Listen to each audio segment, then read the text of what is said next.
Tukija katika Mendes na Diamond, sisi kwanza kila siku tunasafiri, sio tu leo, tunatuona kila siku na kwenye jambo lote lenye mafanikio hapakosi maneno ya watu, lazima tukubaliane nayo. Lakini pia kwa jambo lote mafanikio, kuvurugana tu ndani ni jambo la kweli, mtavurugana, ila sisi hatujui kuwa na mivurugano ya kijinga. Mivurugano yetu ni tunafanyaje tufike mbali. Yaani sisi tunaweza kwa mivutano, nataka nitafuta siku zima nipate, patikane kwenye zima, unajua hivyo. Lakini kumbe hapa nikaona rekodi. Yaani unaelewa hivyo, hatunaga mivurugano ambayo haina mantiki. Ni mivurugano ya kimaendeleo au mabishano ya kimaendeleo, sio tu no.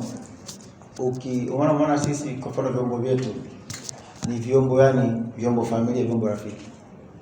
Na unaona kunapokuwa kwa vyombo, sisi especially kama mimi kwangu ni faida zaidi, kwa sababu na chombo kingine ambacho nina guarantee nacho kwa namna moja au nyingine kitanibeba, kitanijenga. Kibinadamu ndio kwa hivyo. Yaani itanifichia madhaifu yangu, itanifichia aibu yangu. Sasa si binadamu, so muda wote tunapatia. Unaelewa?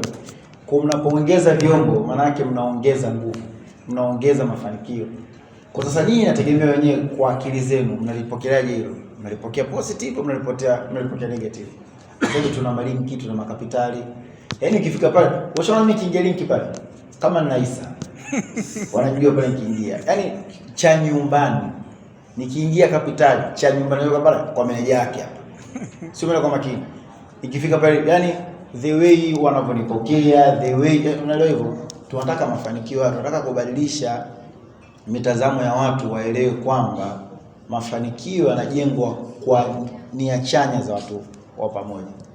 Kwa sababu nyuma tumetengenezewa sana mazingira kwamba mtu akifanikiwa chake afiche. Unaona maisha mtaani yalivyo, mtu akiona kitu, yani mtu anaweza kajenga asikwambie.